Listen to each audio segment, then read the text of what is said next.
Hi friends, ഇന്നൊരു കല്യാണമുണ്ട്. പാരിപ്പള്ളിയിലാണ്. നമ്മൾ നന്ദുചേട്ടൻ്റെ ഫ്രണ്ടിൻ്റെ കല്യാണമാണ്. അപ്പോൾ ഞങ്ങളെല്ലാവരെയും വിളിച്ചു കല്യാണത്തിന് വരാൻ. ഞാനും അഞ്ചും പോയ ടൈം അവിടെ ആരും വലിയ തിരക്കൊന്നും ഇല്ലായിരുന്നു. നമ്മളാണ് കല്യാണ പെണ്ണിൻ്റെ കൂടത്തിയിരുന്ന. അത് കഴിഞ്ഞപ്പം ഫോട്ടോസ് എടുക്കാൻ ഇങ്ങനെ വിളിച്ച്. അപ്പോൾ ഞാനും അഞ്ചും ആ ചേച്ചിയുടെ പോയി ഫോട്ടോ എടുക്കാൻ അവിടെ നിന്നു.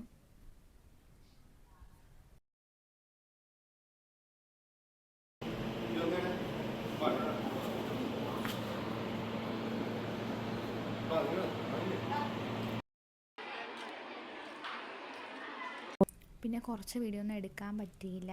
ഞാൻ എടുക്കാൻ സത്യം പറഞ്ഞാൽ മറന്നുപോയി. പിന്നെ ഉച്ചയായപ്പോൾ നമ്മൾ ഫുഡ് കഴിക്കാൻ പോയി. നല്ല അടിപൊളി സദ്യയായിരുന്നു. പിന്നെ എല്ലാവരും ഒരുമിച്ചാണ് ഇരുന്നത്. എല്ലാവർക്കും ഒരുമിച്ചിരിക്കാൻ സീറ്റ് കിട്ടി.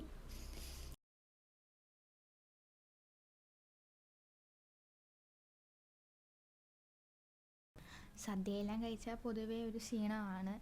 പിന്നെ ഞങ്ങൾ ഓഡിറ്റോറിയത്തിൽ വന്നിരുന്ന് കുറച്ച് നേരം ഫോണിൽ നോക്കി, ഒന്ന് കണ്ണെല്ലാം മയങ്ങി കുറച്ച് നേരം അവിടെ ഇരുന്നിട്ട് ആ ചേട്ടൻ്റെ വീട്ടിലോട്ട് പോയി. അവിടെ വൈകിട്ട് റിസപ്ഷൻ ഉണ്ടായിരുന്നു. അപ്പോൾ അവിടെ പോയ വീഡിയോ കുറച്ചൊന്നും എനിക്ക് എടുക്കാൻ പറ്റിയില്ല. അത് കഴിഞ്ഞ് നമ്മളെ നന്ദുചേട്ടൻ പാരിപ്പള്ളി ബസ് സ്റ്റോപ്പിലോട്ട് ഉണ്ടാക്കി തിരിച്ച് വീട്ടിലോട്ട് പോകാൻ വേണ്ടി. അപ്പോൾ ഇന്നത്തെ ഒരു കുഞ്ഞു മിനി വ്ളോഗ് ഇത്രയേ ഉള്ളൂ. അപ്പോൾ ടാറ്റാ.